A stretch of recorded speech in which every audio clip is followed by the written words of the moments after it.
Meghan Markle's 9-word response when courtiers blamed her for Harry quitting firm. It has been reported that Meghan Markle shed tears in response to the accusation that she was responsible for Prince Harry's departure from the royal family in the year 2020. In January of 2020, the Duke and Duchess of Sussex made public their intention to step down from their positions as senior working royals. Their last engagement as members of the royal family took place just 2 months after their announcement. Welcome to Royal Pancakes. If you are new here, please don't forget to subscribe and click the notification bell, so you don't miss any news about the British monarchy.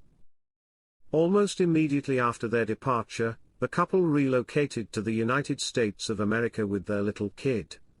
The former actress has frequently been held responsible for her husband's departure from his position as a senior working royal, despite the fact that the choice was made by both Harry and Meghan, who stated in their statement that they desired to work to become financially independent.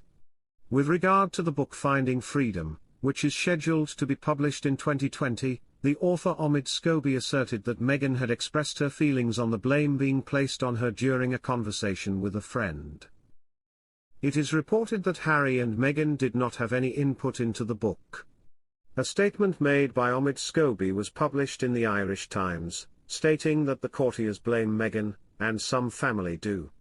On the other hand, she had the impression that she had made a significant loss for the royal family. During the month of March, Meghan expressed, to a friend with tears in her eyes, "I gave up my entire life for this family.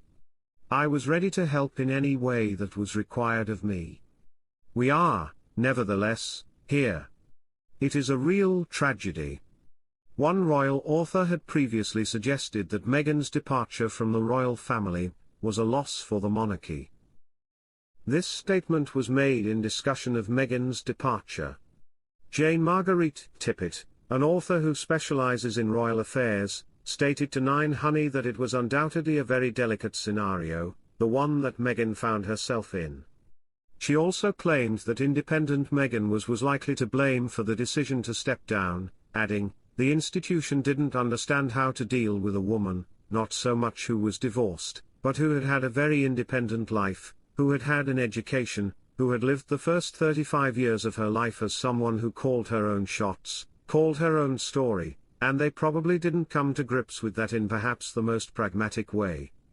The author continued by saying, "It's a loss for the monarchy to not have them because they worked on great charities and intriguing initiatives." She referred to her departure as a loss. Along with their 2 children, Archie, who is 5 years old, and Lilibet, who is 3 years old, Meghan and Harry currently reside in the state of California. Shortly after their departure, the couple relocated to the United States in order to start a fresh life there.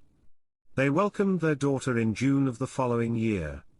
An additional business initiative has been undertaken by Meghan Markle, and it is an investment in a new fashion brand enterprise. The Duchess of Sussex, who is 43 years old, has just made an investment in Sesta Collective, a handbag brand that is built on a goal, and she has used the brand on multiple occasions over the previous few years. This week, Meghan revealed to the New York Times that she frequently does online searches in order to find brands that she is interested in and can support. It was through these searches that she came across Sesta Collective. The statement that she made was, "I spend a lot of time just Googling, looking for businesses. When people are online looking for products or reading things, I'm trying to locate fantastic new designers, especially in various areas," she would say. Before being finalized in Italy and put on shelves, the characteristic basket bags of Sesta Collective are hand-woven by women in Rwanda. The brand claims that these ladies are proud to pay 500 to 700% of the national average price for their work. During a dinner date with her husband Prince Harry, Gwyneth Paltrow, and Cameron Diaz at a sushi bar in Santa Barbara in May 2023, Markle was the first person to carry the drawstring bucket bag that the business had designed. Only a few bags were left in stock. "We got more sales in one day than we've ever had," Erin Ryder, one of the co-founders of Sesta Collective, said in an interview with The Times. Ryder and her partner Courtney Weinblatt Fustiano reached out to Meghan to express their gratitude for her support, and this year, Markle became the first outside investor in the brand. Markle remembered how, after she brought a Strathbury midi tote to a public event in 2017, the bag quickly became unavailable, in just 11 minutes due to its popularity. That moment changed everything in terms of how I thereafter looked at putting together an outfit, she added. The experience changed everything. There are times when I am aware that there is a global spotlight, and that attention will be paid to each detail of what I may or may not be wearing. In those instances, I support designers with whom I have very excellent friendships, as well as smaller, up-and-coming businesses who have not received the recognition that they should be receiving. If I were to wear something as simple as an earring, it would be one of the most powerful things that I am capable of doing. The new brand initiative that Meghan is pursuing comes at a time when her own lifestyle brand, American Riviera Orchard, is about to be released to the public. The month of March marked the beginning of Meghan's new business venture, which she began by opening an Instagram page and accompanying website. However, there has been no new information provided regarding the time that the actual launch will take place. However, it is anticipated that it will take place in the autumn.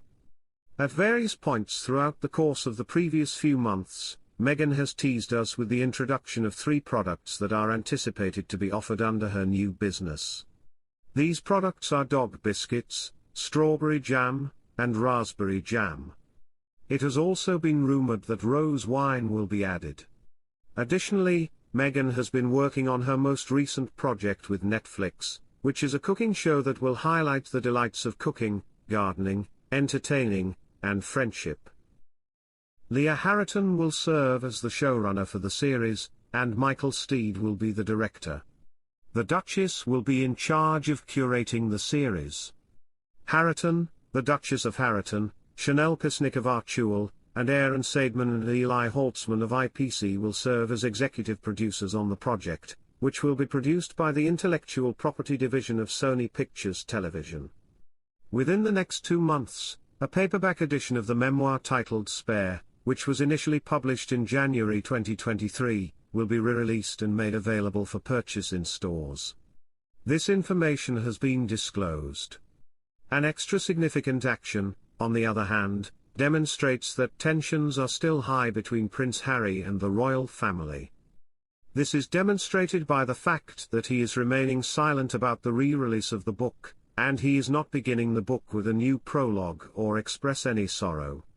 Tessa Dunlop, a specialist on the royal family, and a historian, addressed the Mirror and stated, "Those who assume that this paperback release, which does not include any additional material, is an olive branch are gravely mistaken.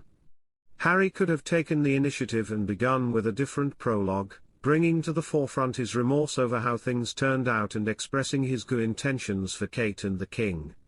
New material has the potential to be conciliatory." Tessa continued by saying, "The fact that he has chosen to maintain his silence is illustrative of the Cold War that continues to exist inside the royal family. Even on the eve of his 40th birthday, there is no indication that he will be able to make amends." The sensational memoir was released for the first time, and it caused shockwaves to be sent all over the world. It brought to light the difficulties that existed between Prince Harry and Queen Camilla, as well as claims made by Harry that Prince William had fought with him and pushed him into a dog bowl. When it comes to a non-fiction book, it is not uncommon for the paperback edition to include current information, yet, it is generally accepted that the contents of the paperback edition will remain without modification. During their journey, the Duke and Duchess of Cambridge met with participants in the Invictus Games and participated in panels that discussed topics, such as female empowerment and online safety. When the 2 individuals arrived in the nation on Thursday, they were immediately taken to Marquez's private property, where it was disclosed that their invitation had been triggered by Marquez's enjoyment of the Netflix documentary that they had been watching. During an interview with Mail Online, Escobar emphasized his amazement at the comment, saying, "The vice president asked them here because she watched them on Netflix, can you believe that? The fact that she stated that is so absurd that I can't believe it. According to Oxfam and Dane, Colombia's National Administrative Department of Statistics, Colombia is ranked second in Latin America for economic inequality, behind only Brazil. In 2023, there were 16,708,153 persons who were judged to be living in a position of monetary poverty. As of 2023, the percentage of people living in poverty in urban regions was 30.6%, while the percentage of people living in poverty in rural areas was 41.2%.